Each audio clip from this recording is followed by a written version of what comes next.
Alright folks, I know I said my last video was probably a one-off. This is it. I'm putting some ideas out into Blizzard's hands. Um, Let me explain. So I think I have come up with quite a solution to um, help make RBGs a long-term sustainable powerhouse. So what do I mean by that? How is it going to go down? How could that even be possible? No one cares about RBGs. They're long forgotten. 8v8's the next thing. Blah, blah, blah, blah, blah. I'm going to dive into everything in this video. So in this video, I will give my in-depth analysis on what Blizzard Entertainment, I believe, should do in order to make their pre-existing and next PvP powerhouse game modes. So a little bit about me.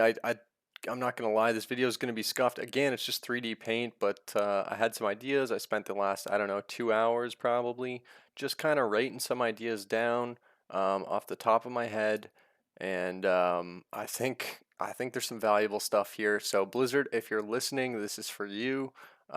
This is feedback.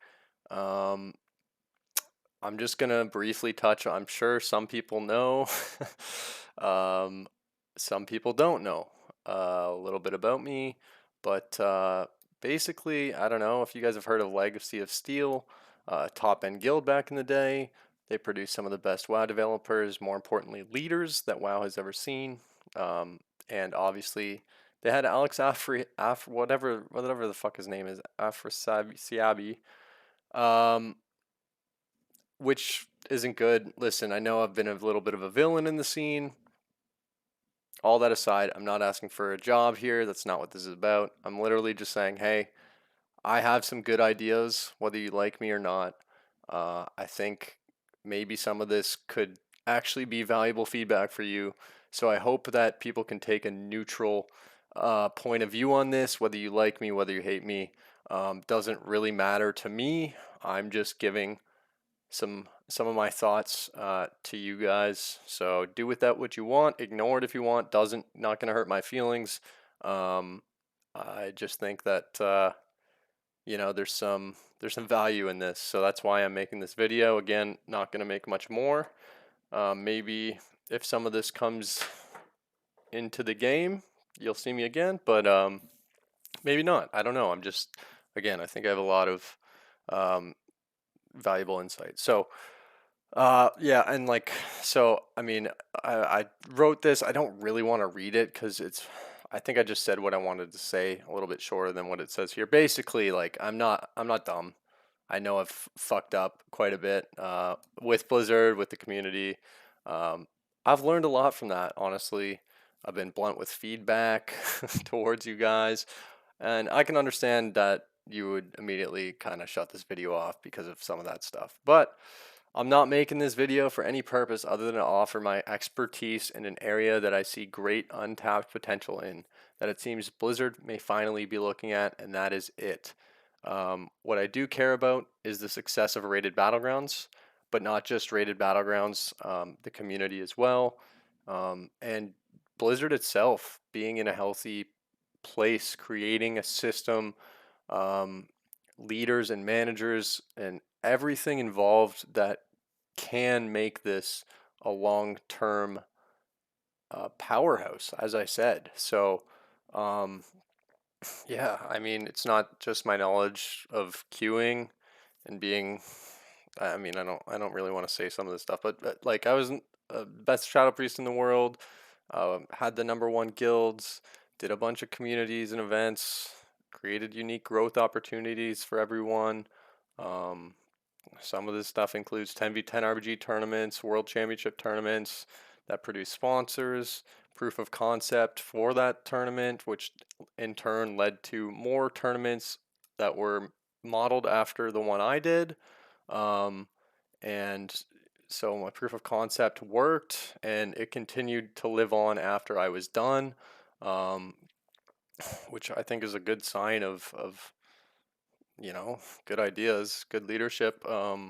and 1v1 tournaments, classic WoW, retail WoW, 6v6 RBG tournaments, 6v6 Gurabashi tournaments, Gurabashi guild tournaments, classic WoW, 6v6 tournaments in Gurabashi and classic WoW as well, 3v3 tournaments, uh, retail, guild versus guild tournaments, open world tournaments, stream teams generating viewership, promotion for not only the streamers, but Blizzard Entertainment themselves and your game. Okay, that's enough talking about me. That was just in case you didn't know me. That's some of the stuff I've done. But again, this is not about me. Let's get over that. And honestly, you just forget I said all that. But just in case, I just wanted to say I really, really do have quite a bit of expertise in this area. And I think that it's worth listening to. Whatever your thoughts about me are, put them aside for the length of this video and maybe just listen to these ideas, okay?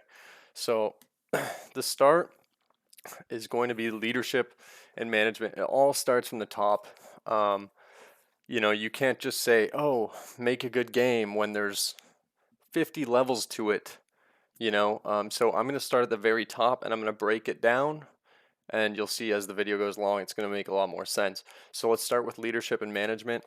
Empower the leaders in their respective fields and departments to create sustainable long-term visions and execute on them. It has to be possible to thread the needle and create absolutely stunning gameplay, whether it be RBGs, raids, dungeons, stories, or features in the game, while allowing the monetization and psychological practices of higher-ups or what is probably the board of directors into the game. If you make a great game that people love, who cares about the $25 transmog or store mount? Okay, so basically it does start from the top. I mean, hopefully things have changed for you guys since the shit show a couple years ago. I know I was unfair to a couple people. I was very frustrated with the direction. I can't imagine what some of the people that were, equally or more passionate that worked there were going through. I'm sure it was a tough time. It was a bad time for the community in the game. I mean, maybe it was actually a blessing in disguise though, because it created some change, hopefully. So yeah, so hopefully leadership and management can empower the people that are the heads of each department, whether it's rating, whether it's RBGs, PvP, whatever. I don't know if that's lumped in. I will say before I go on in this video, I don't know how your company is structured. So I'm going to make a bunch of suggestions and you guys might be like, oh, like we already do that, or what you might be thinking, stuff like that. I don't know how your company is structured or how it runs. So these are just my ideas to make you guys hopefully have a sweet future with RBGs. Okay, so obviously leadership and management, empower your team. Let them feel like the work is theirs and let them, create a vision and execute on it without the oversight. If you need your freaking microtransactions and stuff in there, let them create something special and then find a way to put it in there. You can thread the needle for sure. Okay, create the infrastructure. Allow department managers and team leadership to create infrastructure and pipelines that make the process easier to act on the best possible moves forward at any given point in time, and act on community-driven feedback.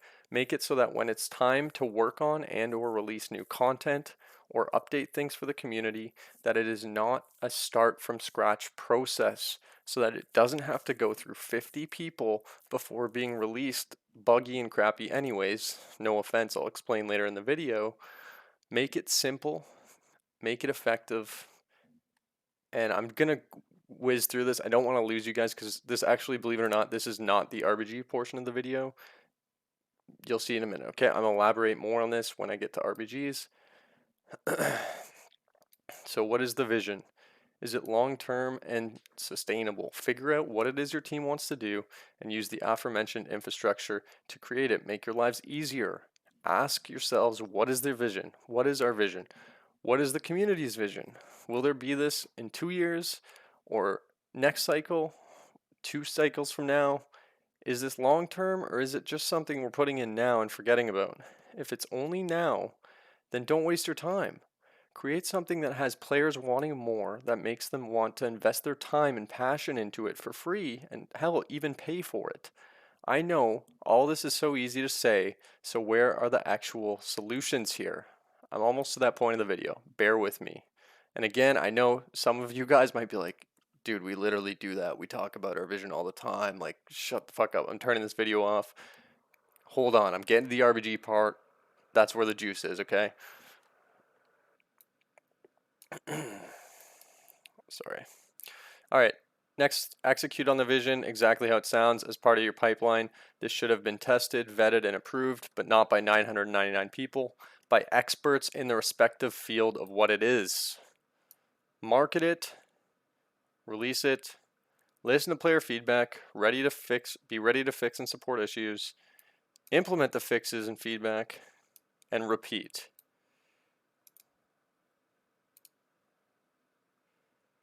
Okay. But this is just an expansion of WoW, BG. You just literally said what an expansion of WoW is. Maybe, but for RBGs, it doesn't have to be that way. Let's dive into my long-term sustainable plan for RBGs in WoW. All right, this is the juicy part. RBG plan, the creation pipeline. Okay, here we go. If you look at the recent success of Battlefield 2042 on Steam, a previously labeled dead game, it has skyrocketed due to the Portal feature. Battlefield Portal is a community-driven platform with Battlefield 2042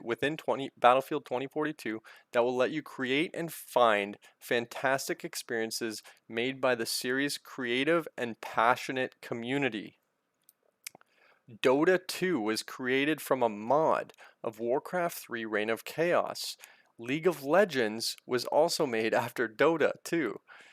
Two of the most big, well-respected, well-known, and most played games and well-known esports in the world. Halo Forge allows players to create maps.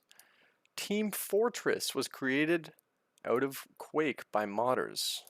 Counter-Strike, the arguable best and most popular game and esport in the world, alongside Dota and League of Legends, started as a mod from Half-Life. PUBG, the biggest game in the world at one point, started as a mod from Arma 3.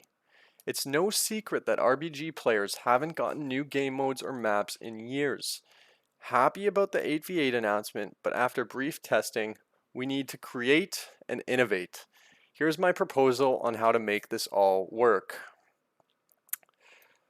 Create a battleground map creation tool available to the public.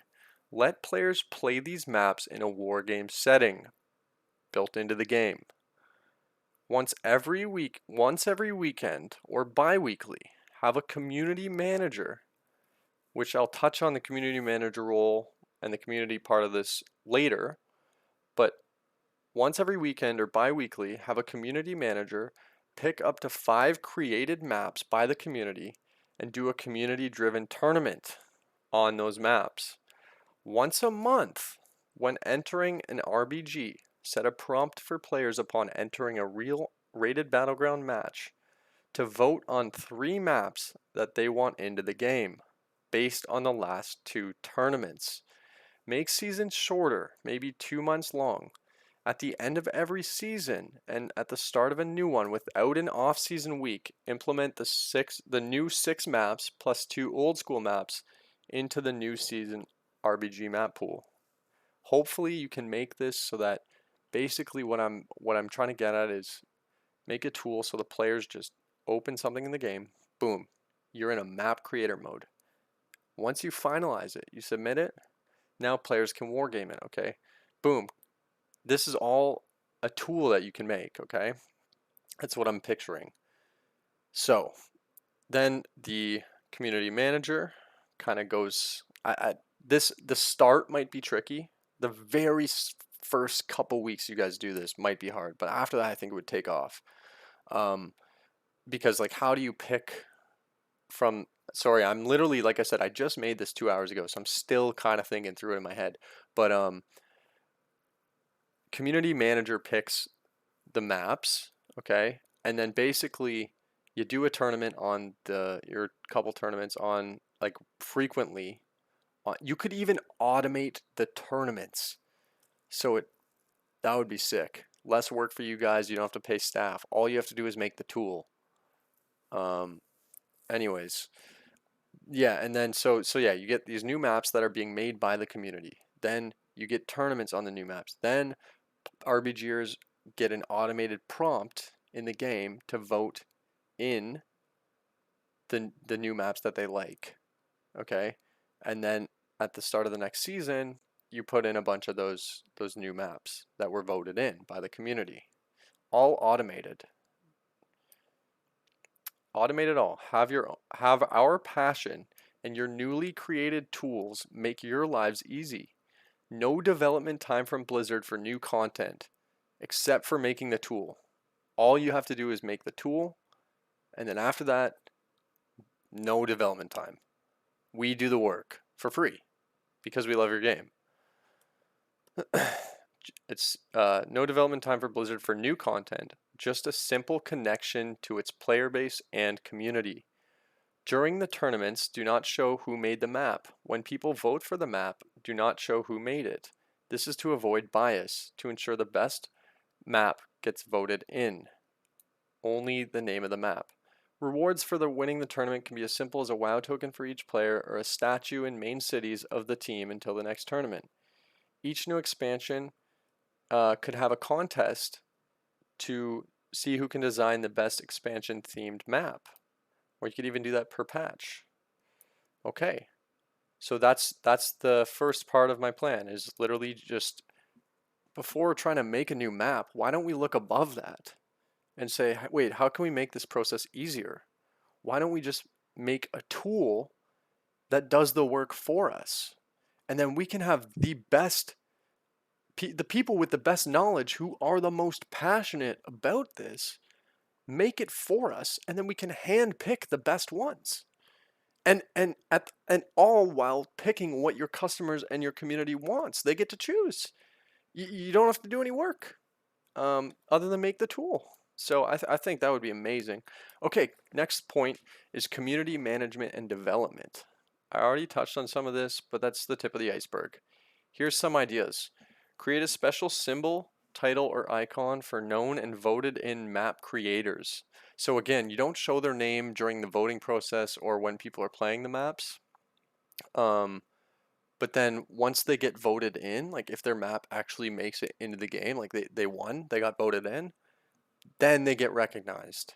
And then they become like, oh, it's like an official, like this person can make a good map. This would incentivize people and also give them the reputation to continue to build for you and make it feel like they're important. Make it feel like they are an important part of your games and community, like the blue Blizzard beside your name, something like that, or an icon or a title, something, just, hey, this dude creates stuff for the community. Make it, they get a reward if they get voted in. And then it would incentivize them to keep making more stuff that the community likes, and that helps you guys.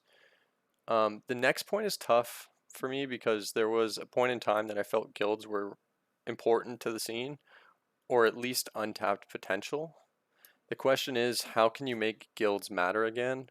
Or does it even matter at this point? Historically, I would say there's always been a few major PvP guilds, a few focused on RBGs, but if you looked at the total population of PvPers, most would probably be spread out among random guilds or just ones that weren't necessarily RBG focused. But I do think the answer is yes. Guilds do matter. Having a group of like-minded people to bond with and play with is absolutely part of what makes WoW so special. The problem that I currently see is that we are so far gone and the player base is so far dwindled down due to various reasons: neglect of RBGs, scandals, lack of rewards. That to me, there are solutions, but I would recommend the solutions after you build back the community a bit, which I think is totally possible. Just make the guilds a discussion for later. Right now, I don't think it's forefront, but I do believe they could play a vital role down the road. Here's some ideas I had for making guilds matter. Guild only invite tournaments, rewards for queuing as a guild team, a special title or mount per season, an increased MMR or CR gain on wins and decreased MMR/CR loss on losses. However, that could be abused by good players, but then again, all good players would totally make guilds, which then could be a good thing. If you get what I'm saying, that's kind of like a 4D chess move right there. Could be, but yeah.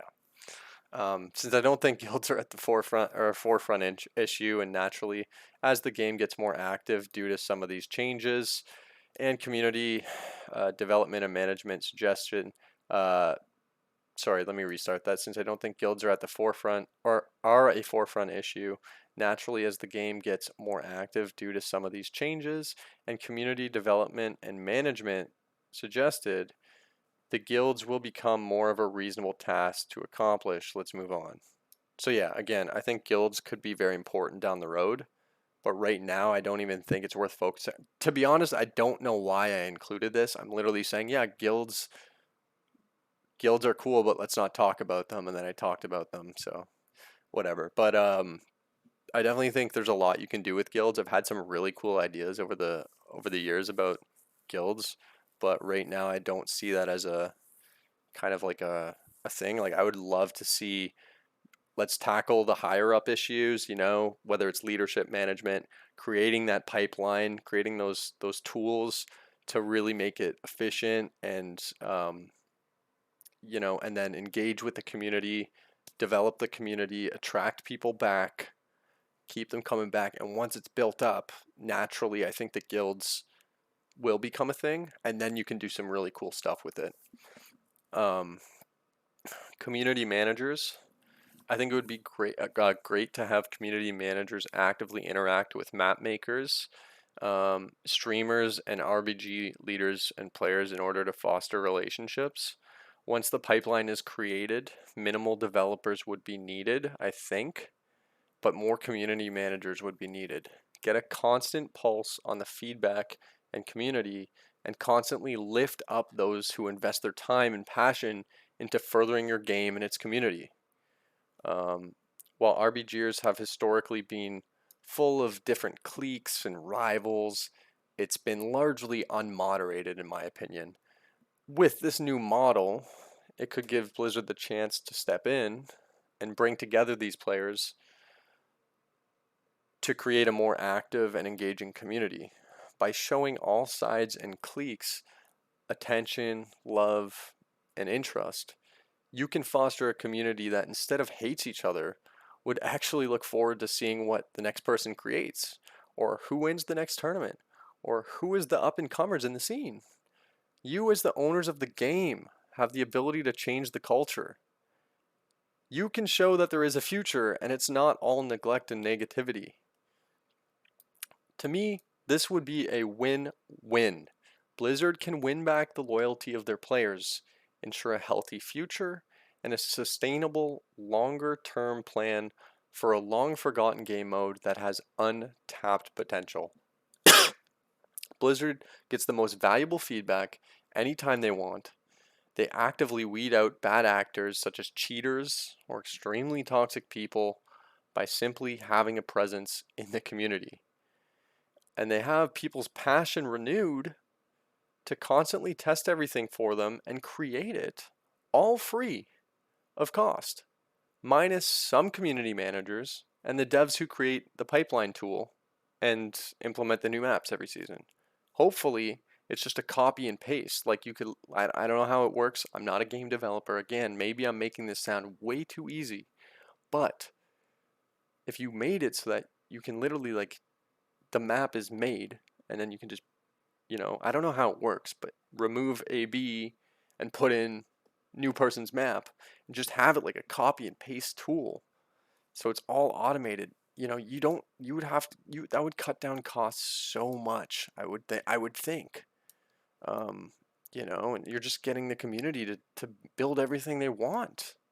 and then you just step in there and encourage them and lift them up, moderate it a little bit, show them events and bring them together and talk to them all and make them feel heard. Man, you guys could do so much with those community managers.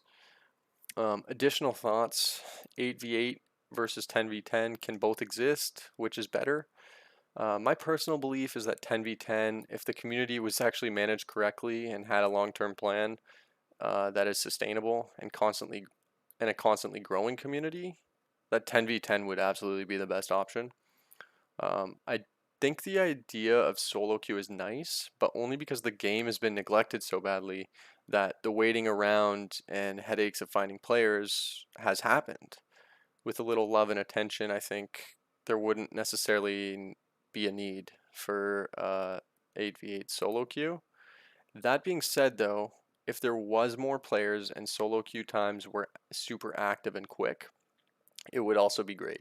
I think there is a market for a bunch of WoW players who enjoy just hitting Q into a BG. Solo queue may attract those players that don't necessarily play 10v10 RBGs, but would engage in a solo queue RBG. I'm on the fence. I really have to say hats off to Blizzard for finally innovating on RBGs. I honestly can't complain. I'm happy to see it. That being said, AB and Deepwind are too big for it. It feels like everyone's running around like a chicken with their head cut off. And sorry, are too big for 8v8, I should clarify. And I can tell after only playing 2 hours. I don't like the idea of waiting a year for a brawl either before getting something new, which people don't really care about. You know, you might get the odd. I mean, frick, I did run into a couple guys in the play with the blues that I actually ran into a healer. Shout out False God. That he's an RBGer and he was on the PTR playing play with the blues when I tested it that day as well. So we squatted up. That was cool. But outside of him, like I mean, I saw Venruki and Supatis who are literally on Blizzard's payroll, but they're not RBGers. I mean, don't get me wrong, I love everything those guys do for the game. They're like the last remaining dudes, but they are paid to play the game. So, you know, they can't really shit on it, I don't think. And also, um, I don't know. I want to be careful because I really respect those guys. I was super happy to see them there. They're actually part of the reason I'm even making this. I saw their videos, you know, they're the few voices that are actually talking about this new awesome game mode we might have. And they're testing it with the devs and stuff. So I'm not saying anything negative about them. I'm just saying their job is literally to stream the game, make YouTube about the game, and also they are paid by Blizzard at the same time. So there's nothing wrong with that. I'm not bashing that. I'm just saying um, people that RBG all the time who have the knowledge, who might be very valuable feedback for you, might not necessarily be playing on the PTR or in an unrated brawl. I guess that's what I'm trying to say. So, you know, like it, especially just look at the damage done the last couple of years to players. I want to be very careful about how I say this. Just after everything the last couple of years, I think a lot of people are like not willing to put in that work anymore. They kind of felt burned, or they're like, fuck Blizzard or whatever. You know, not saying I'm like that. Maybe I am. I'm not saying that in this video. I'm just saying there's a large population of people who clearly aren't as willing, and I think that when it's a PTR and it's a brawl, you're missing out on a lot of valuable feedback. People, there's rank 1 RBGers. This is a better way of saying it. There's some of the best RBGers in the world are paying on a Classic private server right now. They aren't testing your awesome new innovation for RBGs, right? So I'm just saying it'd be cool to get. I don't know what I'm saying. Actually, I'll just move on. Fuck. I think I'm talking in circles. Sorry. I also don't like the potential it has to do what solo shuffle did to arenas. So I don't like the potential 8v8 has solo queue to do what it did to arenas, where it basically kills the bracket. That scares me.